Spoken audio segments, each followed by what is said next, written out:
Good evening. It's 6:01 and we are here for the Columbus Utility Commission meeting for March. And we'd like, Jacob, would you please, excuse me, I'd like to call the meeting to order. Jacob, would you please do the roll call? Curtis. Here. Finkler. Here. Hammer. Here. Sanderson. Here. Adler. Yeah, I'm present. Thanks, bro. Thank you. Rule and President Tome are absent. Excused, yes. Thank you. I'd like to welcome Mr. Sanderson to our panel. Thank you. Thank you. This meeting has been properly noticed as an open meeting. Next up is the approval of the agenda. Do we have any discussion or edits? I so moved to approve. Second. All in favor, please say aye. Aye. Aye. Any opposed? Agenda approved. We do not have anyone present for public comment. Next up is the consent agenda, which includes the approval of the minutes from the February 27th, 2025 meeting and the financial reports for March 2025. Any discussion? Hearing none, I'll take a motion. I'll move to approve the consent agenda. And do we have a second? Second. Any further discussion? Approved. Jacob, would you please take a roll call vote on that? Yes. Finkler. Aye. Hammer. Aye. Sanderson. Aye. Adler. Aye. It's actually Andler. I keep saying Andler, but I can't. Andler. Approved. Need me yet? Nope, yep, Curtis, sorry. Aye. And it's approved. All right, and we have no unfinished business on tonight's agenda, nor do we have any new business. So we are on to item 5, which is the reports. The first being the 2024 Annual Utilities Report to the Common Council. Yes, this is a report that had been done, like the last time it was done, 22 is what I had.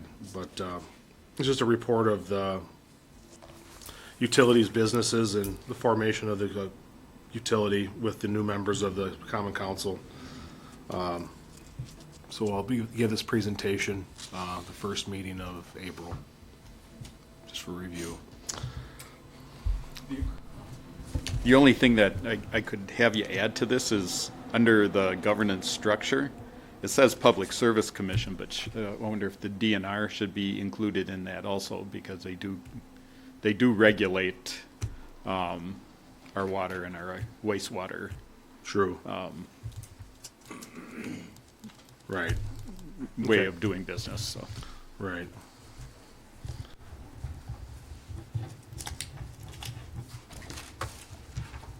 but yeah, I read it over and it looks good.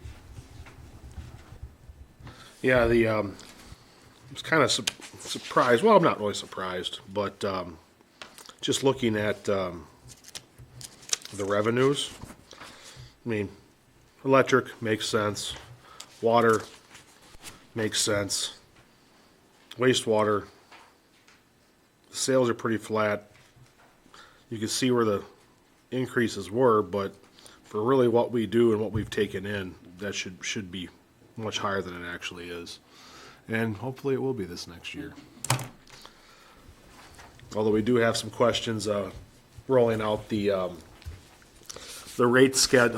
fee schedules for the septage. We've had two haulers comment that Peter has mentioned what they're going to go up to, and they said, well, the prices at Green Lake are $10 gate fee and then $75 for septage. I'm like, okay, Peter, if they want to drive all the way to Green Lake from here, have fun. Drive to Green Lake. Yeah, but still, I mean, in the area, I did a 25, 50-mile radius. There's very few plants that'll actually take the septage that have aerobic treatment. Everybody has digesters, and they can take whatever they want. We can't. It upsets us dramatically. And the reason for the testing, which is what they were questioning, is like, I have to have data on what's coming in the plant because I can't grab a sample of what's coming in on the septage trucks. I'm relying on you to grab a sample, and you're pulling a sample off the back of your truck. You're not taking it from a tank, so am I getting a true sample of what we're actually getting? No. So that's, it's a business decision, and, as a business, they have to make a decision. And, we'll see how it goes. We might make some adjustments if we notice that people are being truthful and honest, and we are actually getting the waste we are getting, so we can cut back on some of the testing. But we still got to get a baseline. I mean, we don't have anything right now, so we have to do something. Right. So, but that's just one of the things I wanted to point out. Jack? Just some educational questions. Yeah. We used to charge based upon BOD, biological oxygen demand. Do we still do that? Yeah. Basically, we use a COD test, which is a chemical COD. oxygen demand. What? It's a chemical oxygen demand. Okay. It's a biochemical oxygen demand. Basically, what it is, it's a faster test. So a BOD takes 5 days to run. All right. COD we can do in less than an hour. So we know exactly what's going to hit the plant when. And basically, whatever you have for your COD, you take 30% of that off. That is pretty much what your BOD loading is going to be. It's just a flat general. It's a pretty straight. Pretty standard amongst industrial and municipal waste. So, how many trucks a day dump down there? It varies. Sometimes we'll get 1, 2. Sometimes we'll have 20. We never know. It's whenever it comes. And our sample system. Well, I thought it was a lot more. One of my part-time retirement jobs is I'm Yeah. an adjunct professor at a local coffee clutch down here in Downs. And we swear we count like 10, 20 of them, before we get through one cup of coffee. Those most likely those tanker trucks you see going through town. Most of those are most likely United Waste, which is down off of 26. You're not stopping? No, they're hauling high industrial waste to their lagoon pits, Oh, so which they're they not- which they're they okay, blend it's and then just- take. alright, that's a good We one. generally take the 6,000 gallons or less, dual axle rear, quad axle trucks. All Yeah. right, those big The trucks honey are- wagons, are yeah. customer- But the all right. very few semi tankers do we actually get. We do take some United Waste, but they're also our contractor. That if we can't get rid of our waste, they will take it and blend it in with what they have. So what's a typical hauler pay to dump their load? Yeah, it depends on each city. Every city has their different prices that they were charging. We were the cheapest. We were only charging $8.54 per 1,000 gallons. It cost me And more to those take septic tanks are 6,000 gallons, 8,000? 3,000 gallons, 3,000. whatever they put in a truck. So we get $42, $50 per tanker. That basically pays for my one operator to do 1 hour of COD testing. So it's a loss. All right, So we can't keep going in the red if we're going to try to move forwards. all right. Well, the Yeah. fact that the big semis are passing us. Yeah, by, most of those are that's very passing us helpful. by. If we were to take that kind of sludge a day, we wouldn't have a plant with wastewater. We'd have chocolate milk. There would be so much solids in the plant, we wouldn't be able to handle it. This summer when we had the high rain, we had to close the gates. We told guys, you're not coming through because we're bypassing most of the plant, and we don't have the ability to separate the septage coming in versus what's coming in during the collection system. That would have went straight around the plant, right out to the river. The DNR would have found out we were doing that. Okay. We'd have been, and we weren't, so we closed the gates right away. But it made a lot of people upset. But did they leave? They came right back as soon as the gates opened up. So, yeah. Okay, I'll change the curriculum down at the Yeah. college. Keep counting though. We're Okay. curious. We'll start taxing. But yeah, that's pretty much all I have for this. There's some changes. Fall River, they're still, they sent off the rate case to MSA to be reviewed. Jokingly, our city engineers got a call from the gentleman from MSA that he knows is, why are you getting Fall River all upset sending a rate case to him? I said, well, it has to happen.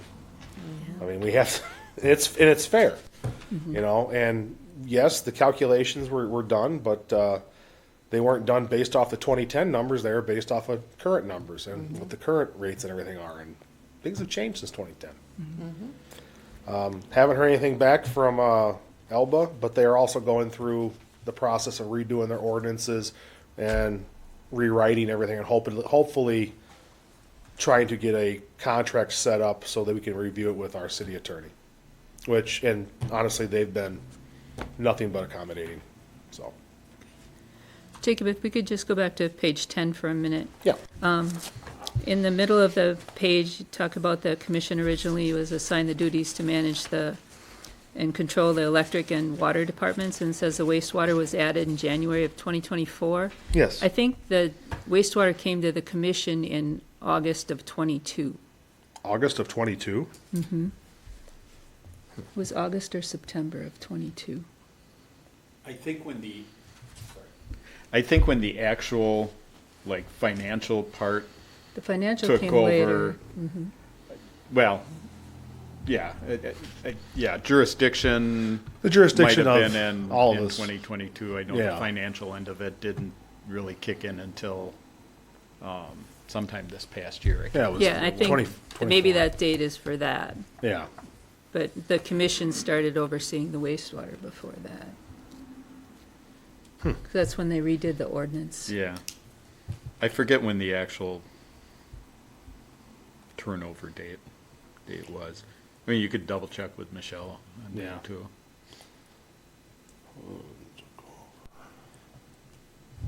I got a picture of that. Pardon? I said I have a picture of the very last Water and Light Commission meeting. Is that the date you're talking about? Turnover date? Yes. Yeah. It would have been basically that. See, this is why we brought him on board. Well, for a lot of different reasons. Thank Yeah, you. it was a little confusing. I kind of figured there was some errors, but like I said, I just went off of what I knew and put it I'm not together. sure how pertinent it is. I Yeah, just- I mean, someone might want to know the history of it, you know. That's why I left it, you know, Columbus Or- Water and Light, and I didn't say it's Columbus Utilities because it didn't pick up Columbus Utilities until later. So, And that you could just say that, the wastewater was added later. yeah. I can do that too. Yeah. But, yeah, any other comments, questions, anything? About anything, really?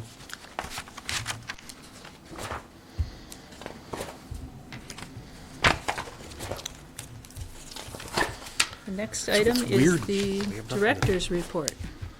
We have nothing really to spend. Just update on Water Plant 1. We are going to be starting that work after Jake and I return from the conference. So the 31st of March, we will begin the walkthrough startup procedure with Sabel Construction. Stop Construction, Dorner, and then of course Rupert Milky will be there to assist. We have to label the valves, get everything in the positioning, and there's a lot of stuff that needed to make sure we are here for instead of starting it with just Craig being here. And But I then mean, the work itself is, it's planned and scheduled. Everything is on site. They have everything, so we should be good. okay. And So do we have our emergency approvals already then? yeah, that's all Okay. done. Super. Yep, we're all just waiting to get it back in service. Then after that, we're going to start working on Plant 2. We had the upgrades planned for this year in the capital project to solidify that plant and to bring it up to code. This major project is the MCC room. It's just dated technology. We have to bring it up to code. We get rid of fluoride, it'll make the build even better because then we won't have that ding on us for every year. But that's for later. But yeah, the report really doesn't have much. It's just we've been busy just doing our standard things and getting by, and nothing's really. I mean, the project for Substation 3 was kind of I wouldn't say messed up, but it had its hiccups, but it wasn't anything we did. Some of the equipment came, it was faulty.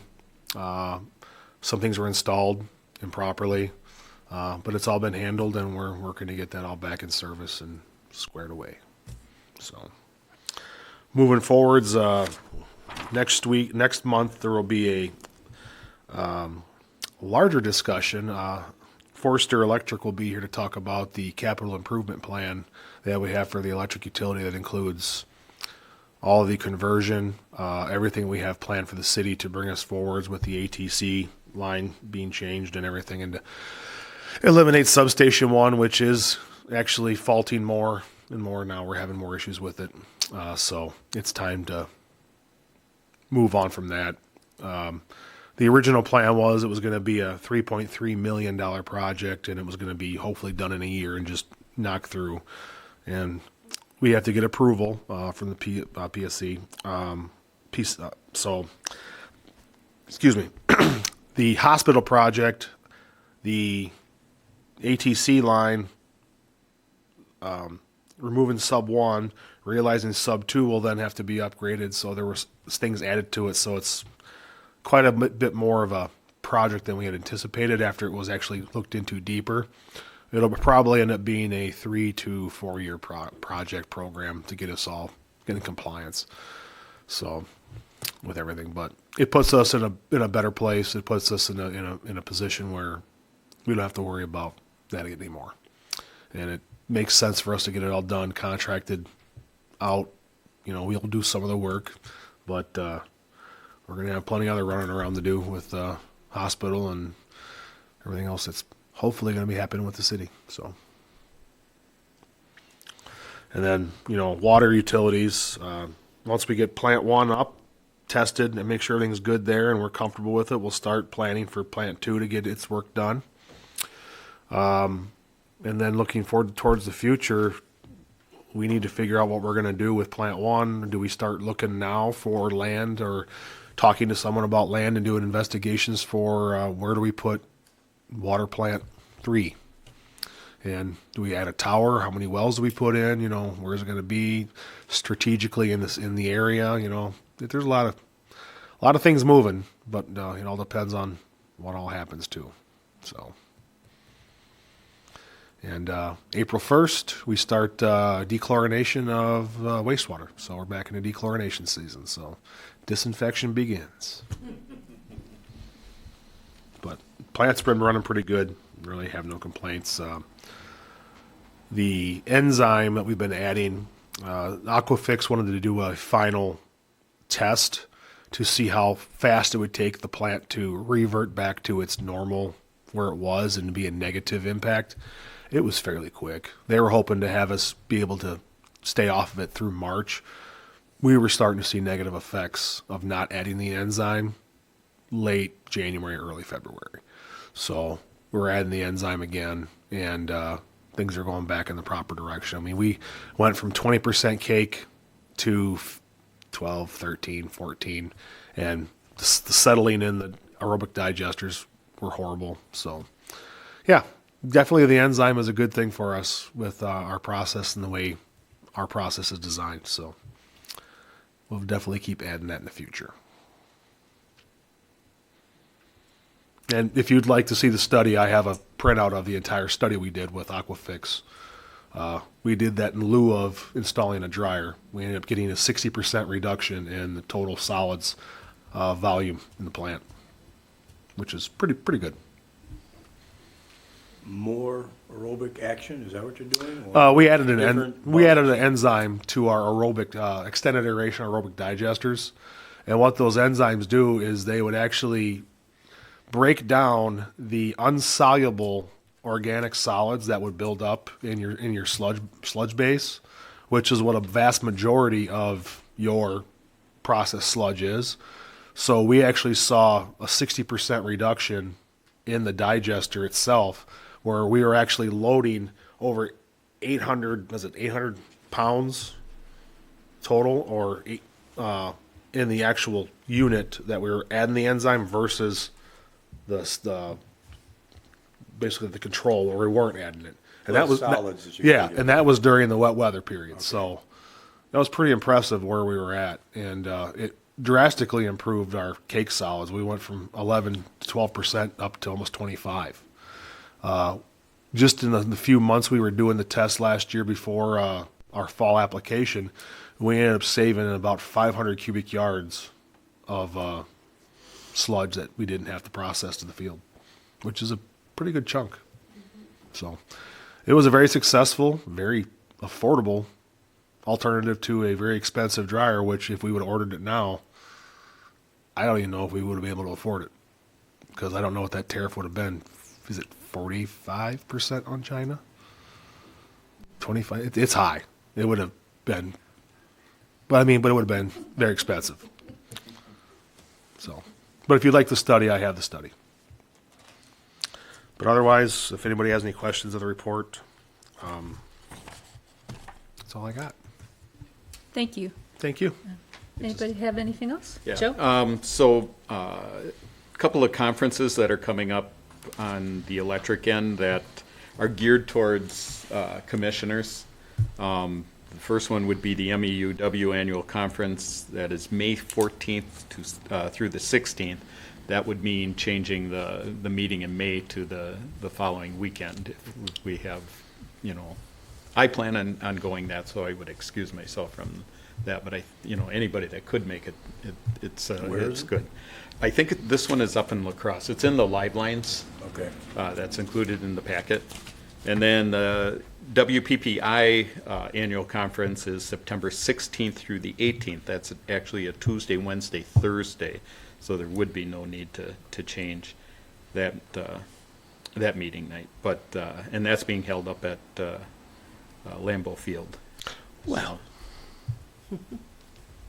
But they're very good conferences, and they're geared towards the management end of it. So I'd encourage whoever can go to go.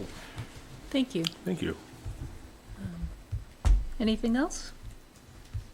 If not, I will take a motion to adjourn. Move to adjourn? Do we have a second? Second. All in favor, please say aye. Aye. Aye. Any opposed? We are adjourned at 6:24. Woohoo!